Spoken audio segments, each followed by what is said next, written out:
خوش اومدید به ویدیو نیکشا. ولی من فلیم حسینم، ولی امروز میخوام یه غذایی درست کنم که انگشتامون هم باش بخورید.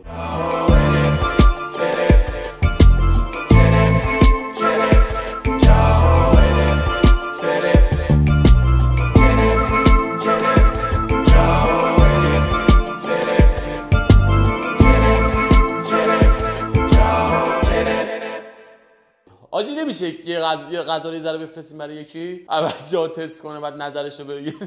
مشتی عشق من حسین رو دارم فدای تو بشم من. دوتا کرجی واتساپ پسر خوبی؟ داداشم بچه خیلی دوستش حسین دارم هم اومد. عشق منه به قرآن. اما فیلم خیلی خوش فدای تو داشت بشم افتخار داریم. آقا بذار من برم زیر پات. کرجیا داداش سراتشون به هم میخوره آخر یه روزی میگیریم ما هم گرفتیم بس شدیم دار بس کانکتد. بریم حسین رو داریم اینجا. امروز هم تهدیگ داریم با فلیم. به به خیلی بچه‌ها خوش وایب واقعا ویدیو حسین. همه جوره دوستش دارم. خیلی نمیدونن اسم حسینات بیا خوش چرا بهش میگید حسین همتون نیکشا معرفی. آخه لقبت هم آره دیگه همه میگن همه جوره خوبی. ببین جدی رفیقا میگن حسین نزدیکه بچه‌ها ولی نیکشا میشستن. ولی به قیافت میخوره اسم حسین. حاجی اگه اسم حسین نبود اسممون چی میذاشتی؟ جدی بهت بگم جدی دروغ نه جدی وایسا عباس بهت میخورد. جدی فلیم عباس؟ نه عباس واقعا نمیخورد؟ آره عباس هم معمولا یغورن کت کلفتن پر روان بابا جدی عباس فلیم عباس بریم ابولی صداش. چرا کباب تابعی داداش با حسین حرف زدیم گفتیم یه غذای کبابی درست کنیم. دو سه تا پیشنهاد دادیم گفتیم مثلا دیزی پاستا کبابی دیگه دیزی میذاشتیم ولی تدیگه سوشی هم کبابیه دیگه داشت سوشی که کلا اشرودل چیه این که میگی شرودل شرودل بچه‌ها خوردن. مثلا من جدیدن میرم تو رستوران چی دوست داشتم برای اپیزود 2 بیا یه غذای کرجی درست کنیم. میدونستی داریم سمت تالاقون و برقان غذا دارن. حاجی میدونستی بابای سهیل اصل کرجی تالاقون؟ آره گفته بود تو اپیزودش. کینگ خاکتم از همین پدر دوم من گادفادر کینگ گادفادر. مشتی آماده ای؟ آمادم. بریم سر با تدیگ آشنایی رفیق. داداش من فقط شردل خوردم. اینجا چه خبره به نظرت؟ تو تدیگ چیکار میکنیم ما؟ فوتبال بازی میکنیم نه جدی اسنوکر بیلیارد. نه غذا درست میکنیم و کلی گپ میزنیم سوال جواب میدی. حاجی تا میتونی راجع بقیه ازم سوال کن. آخ دلش آماده باشید بریم. پشم حاجی خیلی ورزشکاره. یه بار با هم تمرین میزنیم. فکر کنم دو تا وارد شد. دروغ گفتم بابا. حسین اینا برات مهمه دیگه اصلا مهم نی برات. داش ریدم حقیقتا. جدی من قیافم نشون نمیده. درونم بیشتر اتفاق میفته. قربون درونت بشم. بچه‌ها حسین خیلی گنده است. اینجوری پشت انقدر بچه‌ها حسین علامت میکشی؟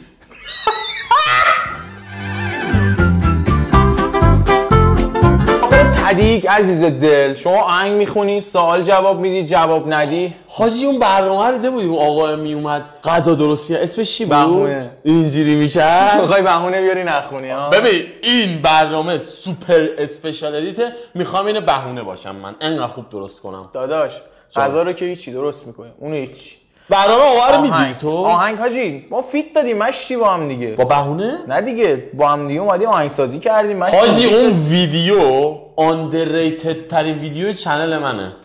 خیلی خنده دار بود بچه‌ها. تو رو خدا حسین خودم خیلی بگو برم اون ویدیو رو ببینم. بچه‌ها یه ویدیو از تامش میذاریم اینجا. دمت گرم. برید ببینید خیلی خفن. I'm promoted by Mr. Niksha the first kitchen dinner time. The first singer song in the YouTube. من تو باشگاه اینجوری میام. داش منم بازم ها. حاجی بذار نشون بدم. آری کلا حاجی. در اومده دایی. 5 نفر بودم من نیکشا رو خود نشون دادیم غلاف. عشق مشتی. خب آقا مواد اولیه چی لازمه داش من بگو ببینم. قهوه صابون شامپو. فکر کنم ما اینو غذا درست کنیم. بریم حموم. شوخی اون رفیقم که شوخیای جنسی اتفاقا فانه ولی میخواد بگه فان نیستم. این یعنی چی؟ یعنی اینکه این من ریسپکت گوشت. حاجی گوشتو ببین.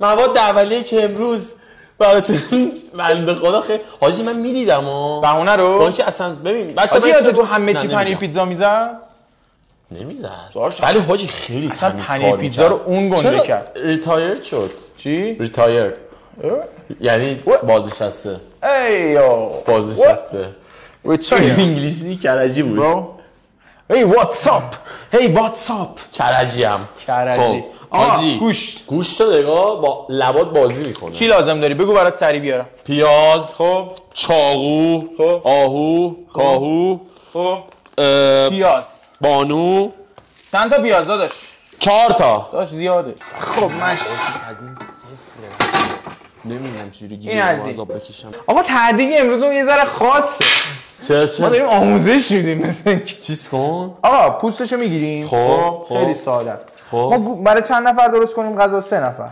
خودم و خودتو خودم خودش نه خودم تو 2 نفری داش من نمیدونم حجم آها گفتی بعد 2 نفر خودتو 2 نفر حساب کردی آره حاجی چقدر خفن خودشو 2 تا حساب کرد ولی میشه 3 تا هم بشیم جان من بگی بازی رو بگی ببین اینا رو نگینی الان صدفیه بچه این پیاز صدفیه خب دوربینا هستیم این دوربین با ما دوستی هسته اون پیازه رو خوردم خام واقعا خورد وقتی نمیخواد بوست کنه پیاز میخوره تو بیشتر شبیه اون بچه فامیله ای دیدی کار رو اعصاب انجام میدن داداش این همه داریم چیز میکنم آخر ما گفت بچه فامیل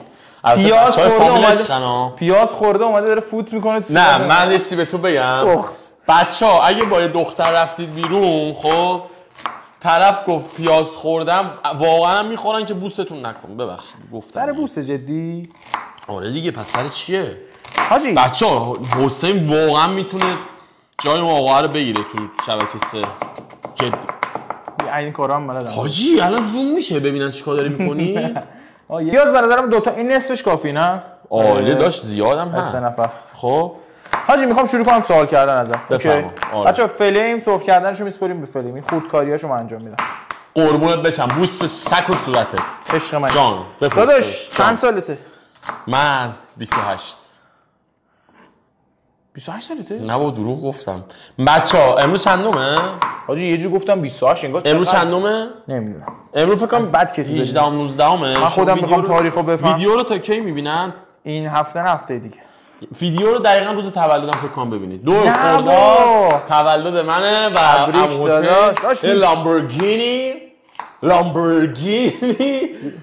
میخواد هدیه بده چون حسین very rich kid حاجی یه چیزی بگم من 26 سالم میشه 2 خرداد 2 خرداد 26 یعنی 26 2 خرداد 26 داشت 1378 الان خب آره الان کم نه سال تولدم گفتم داداش یه سوال جان من جدی میگم کدوم آدما اونا که خیلی پول داشته باشن مثلا یه چی تو لول مستر بیست بعد در رفیق به قرآن منم اینجوریم یهو میرم در خونه‌اش مثلا یه کاری میکنم پشماش بری بعد حسین عجیب بهت بگم من از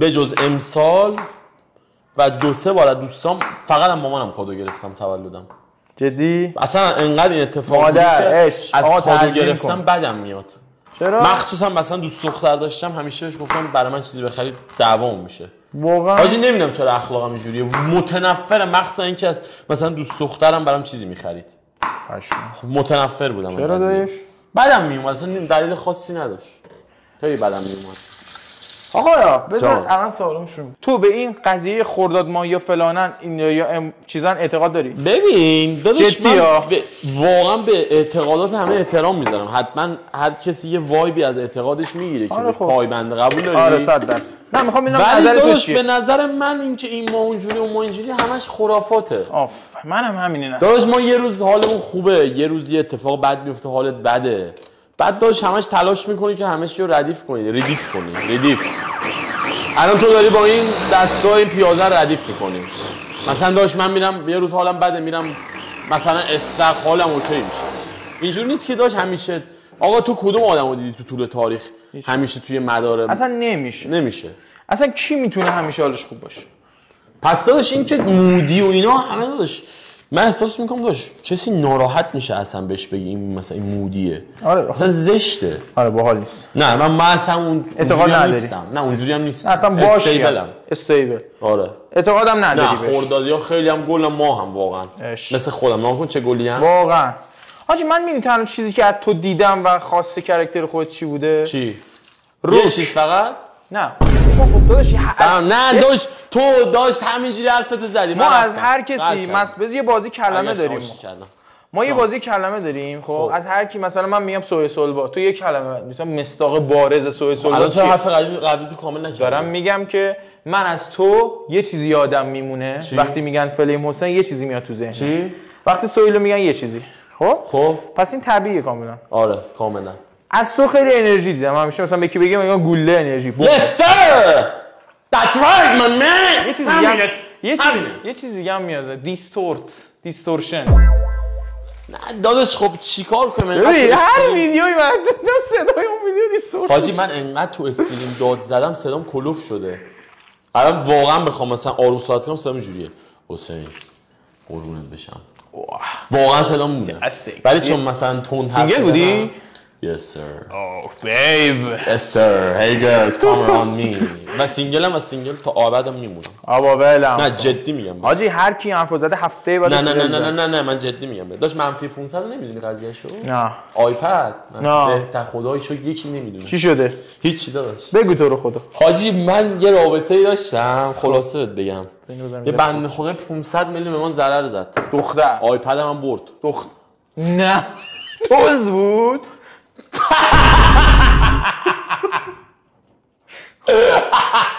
میگه دوز بود.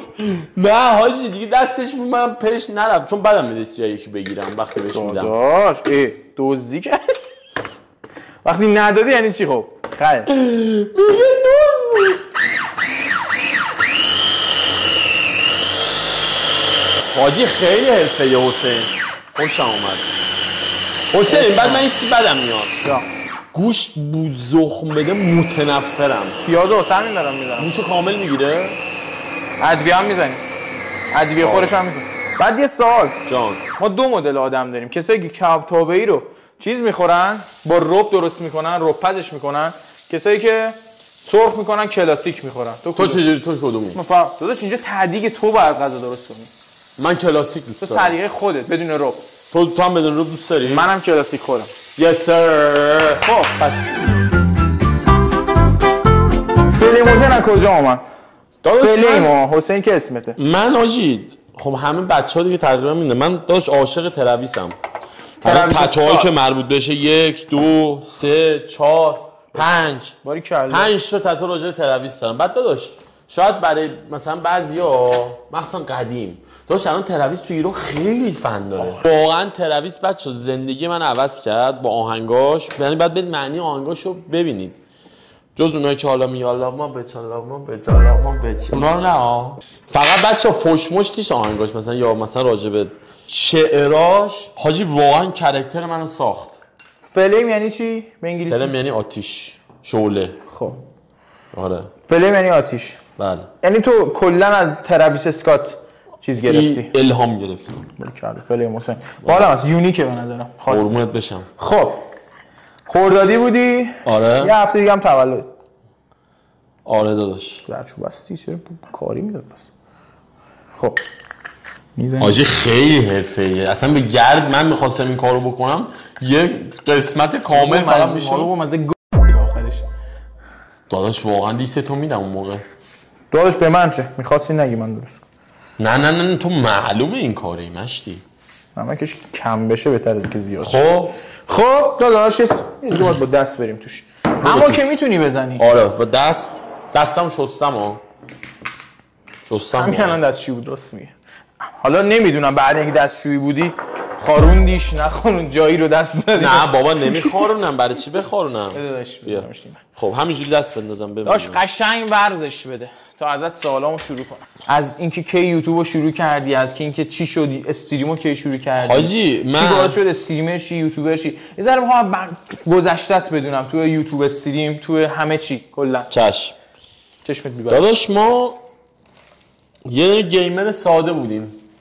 هنوزم کوچیکتونم عزیز دلی فدات شم. موفقی داداش. من یه دوتا پلیر خیلی ساده بودم، رنگم تا لژند. دوتا بازی کردی؟ داداش دوتا خدا رو شکر 4 تا دیگه. کرجی واقعا یعنی تو پرزن. این چقدر تنزم عقب. نه واقعا خوبی. به جون مادرم باحالی. آشغال شیرینی نه. حساب کنم دوتا پلیر ساده بودم. یه بنده خدایی ببین یادم میمونه. یه بنده خدایی رفیقش مثل علی، بچه قزوینه. خب بعد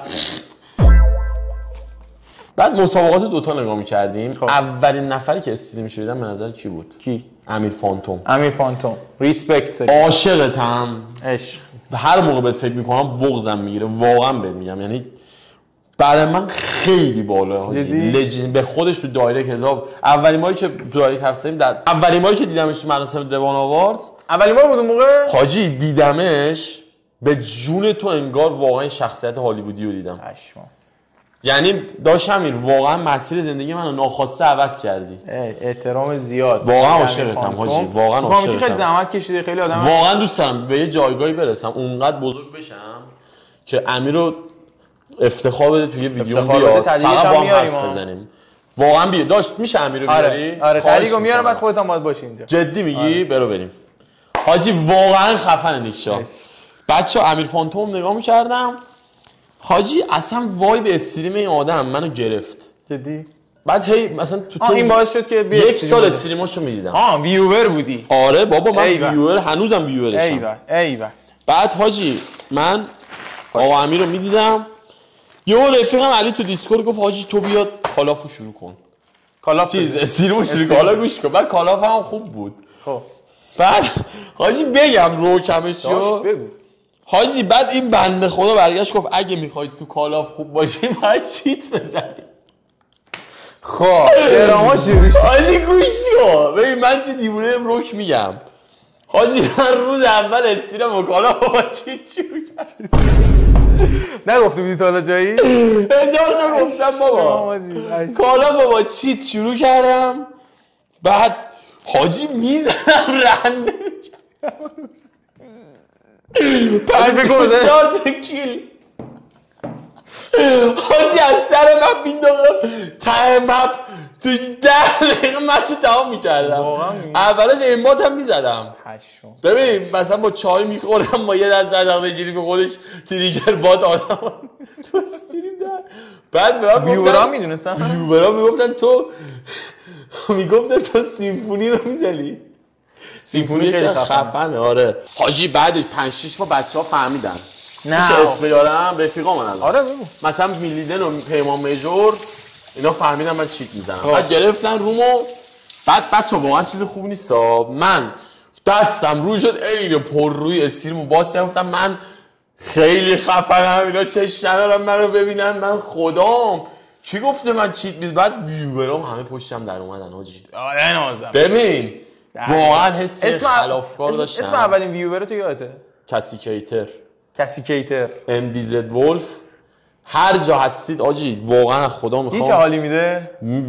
من همیشه اسمشونو میارم. ویور واقعا مثل خانواده میمونه. یعنی من چند سال 5-6 سال تو این کامیونیتی دارم فعالیت میکنم، حالا کم و بیش. خودت هم خیلی با ویورات نزدیک‌تره حتی رفیقاتی. خیلی آره اصلا این حس رو هممون داریم. آره یعنی اکثر بچه‌ها دارن، حالا خیلی هم شاید ندارن، ولی من این حس رو دارم، میدونم تا اینجوری که همه یه حس اینجوری داریم که حاجی خودمونیم. آره واقعا بچه‌ها خودی ان. یعنی چی میگم؟ دقیقاً. بعد یعنی این حسه که ببین واقعیت آدم نباید دروغ بگه، اغراق‌آمیز و مسشوار دادن بدم میاد. هممون داریم پول در میاریم، هممون داریم کانتنت درست میکنیم، پول در میاریم، بالاخره محتوا تولید میکنیم، درآمدم هست. اوکی دوست ندارم بیام تو این ساید شعار بدم ما فقط برای خوشحالی مردم میذاریم، ولی این قضیه هم که مردم واقعا حالشون خوب میشه یه انگیزه 1000 برابری به ما میده. ولی حسین من از تمام وجود همه جا گفتم حاجی من به قرآن به این کارو شروع کردم به هم برکت، به پولش به قرآن فکر نکردم. داداش ببین یه چیزی بگم، کسی که بخواد به خاطر پول کارو شروع کنه نمیگیره. واقعا نمیشه اصلا نمیشه داداش. میدونی چی میگم؟ اگه کسی داره الان ویو خوب میخوره بدون زحمت کشیده، بدون عشق به کارش داره، این هست. من خود من که ساز میزنم، خواننده ام، آهنگ میخونم، درسمو گذاشتم کنار برای خوانندگی، کار نکردم بیرون برای خوانندگی، کنار خیابون ساز زدم برای خوانندگی، حرف خوردم از خیلی‌ها برای خوانندگی، ولی به همه‌شون ثابت کردم که من نیکشام. الان تو نیکشای حاجی. تونستم آقا، من تونستم بخونم، زندگیمو با خوندن عوض بکنم. من از این راه تونستم همه چی رو درست حاجی حقت به نظر من. و تمام بچه‌ها خودت با این همه سختی که یه چیزی گذشته، من فعلا خیلی زندگیمون شبیه همه. آره. و حالا بچه‌ام خیلی هاشون همینجوریه. آره خیلی هم اینجوری هم، ویورا اینجوری هم که خیلی کامنت میذارن. آره. ما هم اینجوریم. حالا گوشش نرمه. داش هر چیز نرم میدی نباید اینجوری انگوش کنی توش، قربونت برم. تو ندیدی من همه جا میگم من شیر واقعی میخوام؟ داش الان پیش یه شیر واقعی. نه اینو نمیخوام. بیا اینجا بس. نه اینو نمیخوام. خب آره میخواستم بگم که داداش هر کسی که داره تو این کامیونیتی ویو میگیره، کار میکنه، واقعا کارشو دوست داره، ویو هم که داره میگیره حلالشه، نوش جونش، درآمدی هم که داره نوش جونش، ولی انرژی و انگیزه که مردم تو کامنت ها به ما میدن واقعا یه چیزی که مثل بنزین، مثل سوخت میمونه. میدونی من میگم من چه جوریم؟ مثلا داش من خیلی کارم برام مهمه. یعنی هیچ چیزی نمیتونه اون ویدیو منو روزی که میخوام بگیرم خراب کنه. مثلا مامانم بعضی وقتا میگم مامان من گوشیم خاموشه سر ویدیو، هر کاری داری صبح بگو من انجام بدم، من رفتم. آره. داداش آخرین چیزی که میرم سراغش میرم مثلا میبینم من ماه پیش چقدر درآوردم، آخرین چیز اینه. همیشه نگاه میکنم بچه‌ها ویدیو رو دوست داشتن، کامنت ها رو همه رو ببین با عشق باز میکنم، دونه دونه‌شو میخونم به جون تو. داش میدونی چیه؟ ما از همین مردمیم دیگه، خودمونیم دیگه. ما مگه تا چند سال پیش اگه این ویو، این سابسکرایبر و این ویدیو نبود، من همین الان تو خود مردم، ما خود ویور بودیم دیگه. همین الان داش یه استریم وا میکنم مثلا طرفو نمیشنه میبودم یه ساعت دیدم یارو. آره. مگه داش من خدا خواسته بیفتم تو این مسیر. آدم میبینی یارو حال میکنی باش، وای میسی نگاه میکنم. آره بابا. نه کلا میخوام بگم شماها، نگاه شما خیلی تو زندگی ما تأثیر گذاشته، چه از لحاظ روحی، چه روانی، چه خانوادگی، چه گرم بودن پشتمون و چه مالی، و همه جوره نگاه شما ما اگه هستیم مدیون شما. یعنی هیچ وقت خودتون واقعا زندگیمون عوض کردید حاجی. خودتون رو دست کم نگیرید، همیشه سعی کنید به ما انتقاد کنید، همیشه کمک کنید بهترین باشیم. یعنی هیچ وقت به این فکر نکنید که اگه من نظر منفی بذارم یا انتقاد کنم باعث میشه اون حالش بد شه. نه، شما باید به ما کمک کنید ما پیشرفت کنیم. ما هر چی داریم از شماست، پیشرفتمون هم مدیون شماییم. قربون شکلتون باشم. ریسپکت. از کجا اومدی یوتیوب؟ حاجی من آخرای دوناتورم بود، با دو تا شخص تو یوکاب آشنا شدم به اسم آقا مهدی پس و سهیل سلبا، زندگیم جفتشون. حاجی مهدی اومد به من گفت حاجی تو خیلی استعداد داری، من استریم و بچه حالا برنامه دارم براشا، ولی گفت بیا این قضیه رو گسترش بده تو یوتیوب، بیا ویدیو بساز، خیلی استعداد داری. یعنی خیلی به انرژی مثبت داد مهدی و تو مسیر زندگی من واقعا از اینایی بود که یه تلنگر عجیبی بهم زد. تلنگر رو نگاه. بعد آقا سهیل اومد تو استریمم اولین بار، شب اول دوناتورم سهیل اومد. پشما داداش انقدر بچه‌ها با ترک اون حال کردن، سهیل دیوونه بازی در من دیوونه بازی. بعد حسین همه کیف کرده بودن. جدی؟ اصلا یه کارهای ما اون شب کردیم حسین، جات خالی. یه استریم ستای بعد بذاریم بعداً ان شاء الله حتما. حاجی انقدر بچه‌ها بهمون اشتاق، سهیل بهم گفت که بیا با هم شروع کنیم مثلا یه سبک خودمون رو بریم جلو. و بچه‌ها بدون هیچ غروری، بدون هیچ چش داشتی، موهای تنم وقتی سهیل ببینه گفت سیخ شد. انقدر مثلا برام بزرگ بود این آدم. و مثلا یکی از بچه‌هایی بود، خیلی بچه‌ها خفن زیادن، همه خفنن ماشاءالله، ولی سهیلی که کسایی که من داشتم ویدیوشو میدیدم، اون حسه که خودت میفهمی رو، با اینکه خودم استریمر بودم، مثلا بچه‌ها ویور خودم رو داشتم، اون حسه رو منتقل می‌گفتم حاجی این فرق داره. آره میدونی گفتم این فرق داره، این منو واقعا هیجان زده واقعا میخندونتم. ترن آنت میکنه. ترن خارج نه داش سوال برای چی من ترن آن کنه؟ داداش منظورم ترن آن ایموشنالی بود، یعنی احساسی. آره ایموشنال ترن آن. بعد داداش خب خیلی حال داد. مثلا سهیل بیاد به تو این حرفو بزنه. آره واقعا. بعد حاجی یه ترکیب بین اون شکل گرفت و یوتیوبم چنلم اصلا حاجی ویدیو اول گذاشتم حاجی شب خوابیدم صبح پاشدم 16 که حساب گرفتم. پشمام. حاجی گوشی رو گرفتم اینجوری گوله اشکم میریخت رو گوشی. اینقدر آدم احساساتی ام. به قرآن مجید رو ویدیوم گوله هیچ وقت اون صحنه رو یادم نمیره. پشم خیلی گوله اشکام رو گوشی بود. دیگه گفتم حاجی من بعد تا ته این برم دیگه. میدونی خدا ببین نوره رو بهت نشون میده. مثلا ما اینجا وایسادیم تو اون اتاق نوره رو من میبینم بعد میام تو اتاق نه تو اتاق ول کن بچه اساس ذهنم رو میشه دیگه. خب توی جاده تاریکی خب بعد میزنی کنار یه نورایی هم هست دیگه. حاجی الان خدا رو شکر هفته ویدیو میذاریم.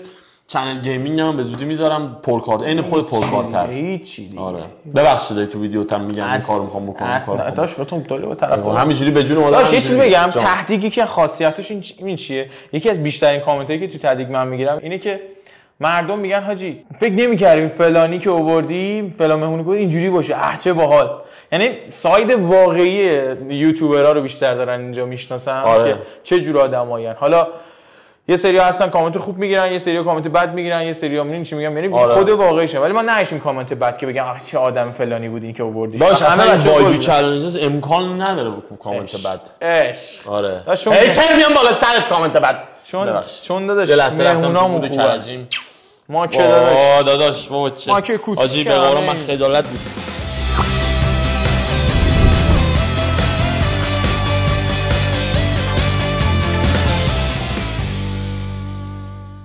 میخوام ازت بپرسم که یه ذره سوالا رو میخوام چیز کنم آتیشی تر کنم. بکن هر کاری میخوای بکن من اوکی. تو خیلی رفیقی. من چشام من چیزی که از تو دیدم آدم رفیقی. من کرتم. حالا کر نه عشقی. فدات شما. تو برای رفیقاتم خیلی رفاقت میکنی. من قربونت بشم. چیزی که ما دیدیم آدم دلسوزی هستی. ولی من اصلا اینجوری فکر نمی‌کردم. به جون مادرم داری خجالت. من اینجوری فکر نمی‌کردم. چیو؟ من تو ویدیو کجا تو اولین بار کجا دیدم من دیگه رو؟ خدمتکار.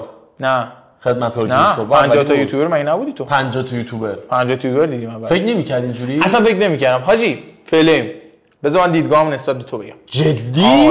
ببین از این بچه خلافای هر شب مهمونی مست موادکش عجیب و غریبی دراگ زیاد خیلی اینو ببین پشمام ریخته. یعنی این ببین همین الان قیافمو مثلا دور ببینی همچین برداشتی میکنی نه؟ شیطونه قیافت نمیتونی داجی منکرش بشی. ولی حاجی ما اینو شناختیمش دیدم اونجا حاجی چقدر انرژی چقدر داد و بیداد میکنه چقدر انرژی زیاده. بعد حالا یه ذره رفتیم اومدیم سر ویدیو سوی سولبا دوباره چیز خدمتکاری کینگ شدیم دوباره با هم صحبت من اونجا باید میدی کجا رفیق شدم هی گیتار میزدی اومدم ادای سامی بیگیو در آوردم گفتم این عشق بعد پیرنم پوشیده بودم حاجی چقدر اونو دوست داشتم. نظرت در مورد رفاقت‌ها تو کامیونیتی فارسی چیه؟ رفاقت وجود داره واقعا؟ نه جدی روک نمیدونم حاجی وجود داره؟ تجربه خودتو بگو داداش. من تو چون قدیمی ببین من سینه سوخته ندارم علم غیب ندارم. خب من پشت پرده کامیونیتیش خبری ندارم به جون مادرم. داداش من رفیقای خودمو دارم خودت روک هر موقع همو دیدیم احترام مثلا جدا ویدیو احترام حس خوب نون و نمک داشت رفاقت یعنی همین دیگه. همین بعد داداش واقعا مثلا خودم با سهیل داداش اصلا رفاقتم آف کامراه. حاجی ما دیوونه ایم یعنی واقعا نعمت زندگی سهیل حاجی اصلا خدا حفظش کنه. خدا خودش پیمانم تا تو شاخه خودش مثلا داشت من تو کار پیمانش نه دخیلم نه هیچی خودش سبکش جداه. حاجی این دو نفر خدا همه رفیقا این دو نفر زندگیشونو برای من میدن. یعنی من رو سر این دو نفر قسم میخورم پیمان و سهیل واقعا قسم میخورم. حسین لاکی حسین میشناسی؟ حسین همینطور مهدی پسر داشت اینا این چند نفر من هر جا گیر باشم من مطمئنم زنگ بزنم بهشون هم سریع خودشونو میرسونن. احترام داریم برای همشون واقعا این 4 نفر حاجی رفاقت این 4 نفر حاجی واقعا رفیقم. از کدوم یوتیوبر بعدت میاد؟ چه هستن 3-4 تا هستن. اسم میبری؟ نه حاجی. چرا نمیبری؟ خیلی راحت. حاجی دیگه الان مثل قدیما نیستا. نه دنده بهم نده. به خدا راست میگم حاجی. ایزی همه چیه؟ میدونی چیه؟ آخه نه حسین بعدم نمیاد ازشون حاجی. اصلا حاجی نیستیش. اصلا نمیشه بودشون. اسم بگو. 3-4 تا هستن. اون به قرآن ببین چیه؟ اونی که میتونی اسم بگی و بگو. نمیشه بگم. من میدونم کیه. میدونی ولی تو نگو. به ناحق بهم بدی کردن. خب فهمیدیم کی. نه اصلا اسم حاجی اسم نمیخوام بیان زیر ویدیو داستان شه برام به خدا جدی. نه اینم بذارا چون داداش من واقعا برعکس چیزایی که قدیم اتفاق افتاده و مجبور بودم یه جای مثلا از پشت خودم در بیام مثلا برم تو دراما. الان حاجی دیگه اون دوره تموم شده برای من. بیشتر حسین به جون مادرم حاجی بالای 10 تا جا گرفتن روم. صدام در نمیاد و در نمیاد. ولی داداش پیش خودم بخشیدم ولی داداش من میبخشم ولی هیچ وقت یادم نمیره. 3-4 نفر خیلی اذیتم کردن. یعنی علنی بدخوام بودن. اگه یه روزی موقعیتی پیش بیاد بخوای آشتی کنی رفاقت کنی نه مثلا جوری که آقا نه ببین یه چیزی بگم من خودم به یه چیزی اعتقاد دارم تو زندگی شخصیم. وقتی تو حرمت شکنی بکنی پاتو از گریمت بیشتر دراز کنی خط قرمز رو عبور کنی دیگه نمیشه درست. ببین من یه اخلاقی دارم. خب من یه اخلاقی دارم. میگم من بعد یه چیزم عوض شده داشتم تو این سن. من 3-4 سال پیش بود تلافی میکردم. من به تو بدی نمیکنم. خب مثلا حسین به من تو روی من میخنده من خوبه رفیقیم بعد یه جا به ناحق پشتم حرف میزنه زنگ میزدم دهن سرویس. آره یا مثلا اگه تو استریم حرف میزدی تو استریم جوابتو میدادم. ولی الان حاجی رد میدم. الان حاجی من فهمیدم بزرگی یعنی اینکه ببینی بگی بابا دمت گرم خداحافظ. باریکلا. هیچ وقت فکر نمی‌کردم ببین برسم همیشه ببین من شخصیتم جنگجوه. آره میدونم. یعنی اگه جنگ بام بخوان میرم تو دلش ولی الان رد میدم حاجی میگم بابا ولش کن. ارزش ذهن و سلامت روان بیشتره. الان انرژیمو هدر ببین من واقعا چیزت بگم داش خدا یه انرژی من داده مثل الماس میمونه. خب حالا تو این الماس رو تو دسترس بدخواد بذاری میشه سنگ. پس تو از الماست خوب نگهداری کن. میدونی چی بهت میگم؟ جالب بود. چه قشنگ گفتی. قربونت بشم. ولی 3-4 نفرن من به تو بدی نکردم. من نه داداشتم نه خواهرتم نه باباتم نه مامانتم. درست. تو حق نداشتی من بدی کنی. من مسئول بخشیدن تو نیستم.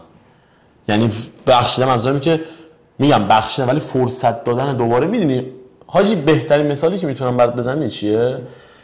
در این حد بوده یه خنجر میزنه تو قلبت یه ثانیه اون نمیمیری. حالا بهش فرصت بده. بعدی یه جوری میزنه قلب از سینت میزنه خنجر بیرون.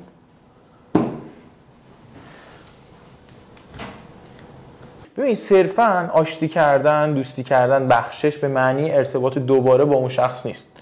و هیچ وقت قرار نیست. من همین الان ببین اونا میدونن کی. اونا که میدونن خودشون من با کیم. خب حاجی من واقعا قلبم صافه باهاتون ولی مثلا این که بخوایم حرف بزنیم همدیگه رو چه میدونم فالو یا ارتباط حرف زدنی من لزومی نمیبینم و احترام قائلم هنوزم که هنوزه برای همشون. این بحث تموم میشه.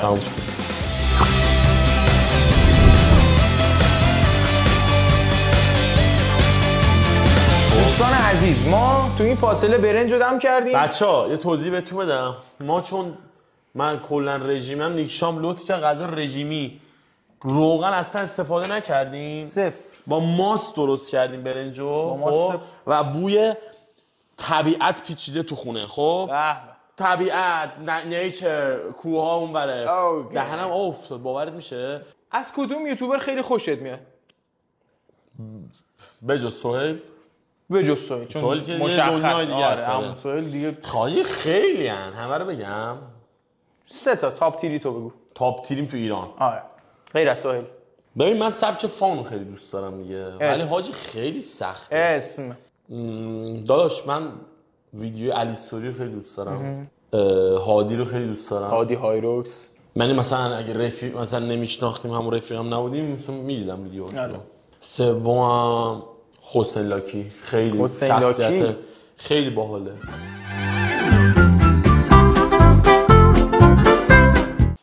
بذار اونا سرخ بشه زیرش کمه نشه. خب بازی کلمه است، دستت هم میتونی بشوری. خب بازی کلمه اینجوری که من کلمه میگم، چشم. فلیم حسین در موردش یه کلمه میگه. چشم. جمله نداریم. چشم. سوی سولوا. زندگی. کینگ سولوا. مرد. مادر. دلیل زندگیم. عشق. سامسابری. داداش. لاکی حسین. داداش. پیمان. پیمود. زندگیم. یوتیوب. یوتیوب. عشق. الیستوری. شکر. محمد افشار. کاربلد. واقعا کاربلد. مانیکس وید. خوش وایب. رضا آینه. باهوش. هادی هایروکس. با استعداد. حسام سم اسنو. عصبی. بیگزموگ. رفیق قدیمی. مهدی پس. با شخصیت. سهیل پرنگ. دیوونه. هامی کیم. دنداش میشکنه. بریم سر میز غذا ادامه صحبتمون. عالیه. آماده ای؟ بریم. بریم سر میز. بریم. بشینیم سر میز. بودو. بیا بالا. میبینیمتون. عشق. آماده شد غذای آقای فلیم حسین. ببینیم چی درست کردیم مشتی. اول اینکه زیتون رو هر میداریم. بده من زیتون. نمیخورم. زیتون بازی. آره. کلا به اینا چی میگن؟ حبوبات چی میگن؟ سیبیجات. ترشی. وای حاجی من ترشی متنفرم. هیت ترشی نده. دادم. اصلا برام مهم نیست. هر کی جلوم بذاره هیت میدم. داش من انقدر لوسم مامانم. بذار یه چیز توضیح بدم نخور. جان. ببخشید میگم که بچه‌ها از اونجایی که هر غذایی ما چجوری دیدی؟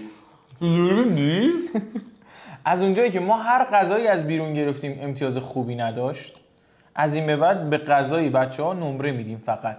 یعنی در مقابل در قیاس قرارشون نمیدیم که ببینیم غذای بیرون بهتر بود یا غذای بچه‌ها. غذا بیرون هم گرفتی؟ کلا قانون تدریج این بود که ما غذا تو خونه خودمون درست می‌کردیم، همون غذا از بیرون می‌گرفتیم، ریت می‌دادیم. امتیاز میدیم. چرا این کار حذف کردی؟ به خاطر اینکه غذای بیرون واقعا افتضاح شده همشون. یعنی ما تصمیما به این نتیجه رسیدیم بعد از این همه اپیزود متوجه شدم همش داریم به غذای بیرون نمره کم میدیم. با سهیلا نگرفتی در بیرون غذا؟ چرا گرفتیم نه ایدی آخرش بود. غذا بیرون گرفتیم و نمره‌اش پایینه. بعد دارن درست میکنن غذای بیرون. حالا بخور میدونم خیلی مهمه. خدا بزرگش رژیمیه ها. خیلی رژیمیه. مالامنته چیه؟ خیلی خفنه بچه‌ها. ببخشید مجبورم با دهن پر حرف بزنم که فیدبک رو بدم. حسین واقعا بلدی بوی گوشت رو بگیری. واقعا مهمترین چیز تو گوشت، همه گوشتخورا فکر کنم مهمترین چیز. من گوشت خورم خب. ببین مرغ بیشتر فیله بیشتر میخورم ولی گوشت رو با لذت میخورم. مرغ رو عادت میخورم هر روز. میفهمی چی میگم؟ خود باش میری. گوشت مرغ هر چی باشه فیله میخوری سری میره. گوشتش مهمه. ببین ما اینکه زخیمه خب هیچ بوی زخمی نمیده. ما درست کردیم. فیلم حسین درست کرد. من درست کردم. برو بابا. حاجی چند میدی از یک تا در غذای خودت؟ باشا. گوشتش 10. خیلی خفنه. ولی یه چیزی گوشتی هم که میگیری هم مهمه. آره. تو قیافه گوشت معلومه چیه. واقعا حتی قهوه هم هر جا نگیرید. این دستگاه رو نگاه کن بچه‌ها مهمون جدیدمونه تو دستگاه. یه دستگاه خریدیم ما قهوه ساز. تو می‌دونی من قهوه میخورم دیوونه میشم؟ بله ماشاءالله. من نمیخورم دیگه نمیخوری؟ آره. حتی قبل ویدیوام چون داشت خیلی تاثیرات بدی داشت میذاشت. اینو باید بگن. هیچکی نمیگه. چیو؟ در مورد اثرات مخربه. دیدی همه جا دارن در مورد خوبیاش میگن؟ تعبیر سوزی میکنه که واقعا قهوه اعتیاد آوره. من اینو سرش قسم میخورم که اعتیاد آوره. اعتیادش ول کن. استراب و استرسی که بهت میده تشدید. آخه همه اونجوری نیستن. برای افراد بیش فعالی اندازه من و سهیل میخوره اصلا دیگه نمیتونه حرف بزنه فقط تپش قلب داره. ببین برای من روک بهت بگم برای من یه بوستی بود. انرژیمو 4 برابر همین چیزی که هست فکر کن ولی دیگه پایین اومدنی نداشت. باید وای میستادی بعد فرداش افتری میدادم. نه ببین چیکار میکنه بچه‌ها بچه هر چیزی که مصرف بکنید به نظر من و فرداش اون چیز نباشه شما حالتون حالت طبیعی نیست و از اون حالت که رو اون چیز بودید پایین ترید به نظر من افتریه و اون چیز براتون بده. یعنی اعتیاده. برنجش تو حالت رژیمی 10 غذا 10. تو بخوام نمره بدی چی میگی؟ تو به عنوان یه ورزشکار خب 10 میدی؟ 10 برام لذت میبرم واقعا جای بچه‌ها خالی. من از 1 تا 10 به غذایی که درست کردیم امروز رژیمی ورزشکاریه. برنجش روغن نداره، گوشتش روغن نداره، سیب زمینیش هم بخار چیز شده از این تو ایر فرایر رفته. من خودم بهش 10 نمیدم، 9.5 میدم. واقعا عمره خوب. اون نیمش هم به خاطر روغن، یعنی روغنش واقعا خوبه. بچه‌ها ما غذامون رو بخوریم، خب بریم برای قسمت خوانندگی. بریم.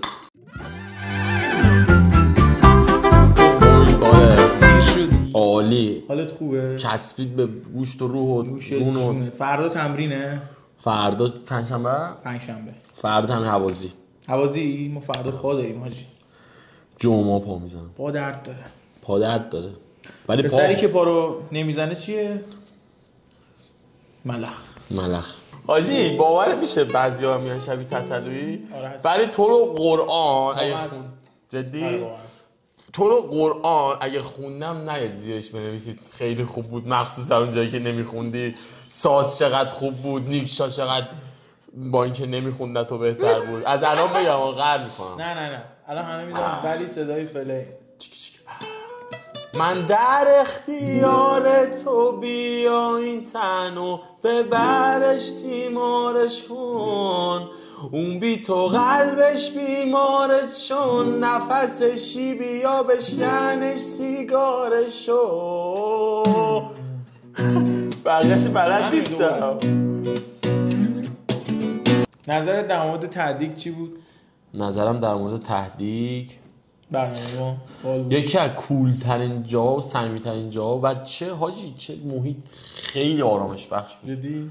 واقعا ببین من یه سری جاها هست میرم معتادش میشم وقتی حس آرامش میگم. یکی آرایشگاهی که میرم یه زیر زمینه میری به کل آنتن قطع میشه. بعد اصلا حاجی دگرگونت میکنه وقتی ازش میای. اینجا یه سری همچون وایبی داره. نمیدونم حالا آدمایی که اینجام خیلی آدمای یونیک احساس میکنم مثل خودت و دمت گرم. مرسی اومدید واقعا. یه تهدیگ دیگه‌مون هم خوردیم. همه بلنی‌هایی که ویدیو رو دیدید زندگی منید. بازم با نیکشات منو توی قاب زیاد ببینید. بیاید دیگه بیاید پیش ما. اینا دن سرویس رفتن. تو که به کرجی بودی رفت تهران دیگه. آخه داش همش تو رفت و اومد بودی. رفت اومد. مرسی تا آخر ویدیو دیدید. زنگ که نگرفتم هستم دیگه. می‌بینیم.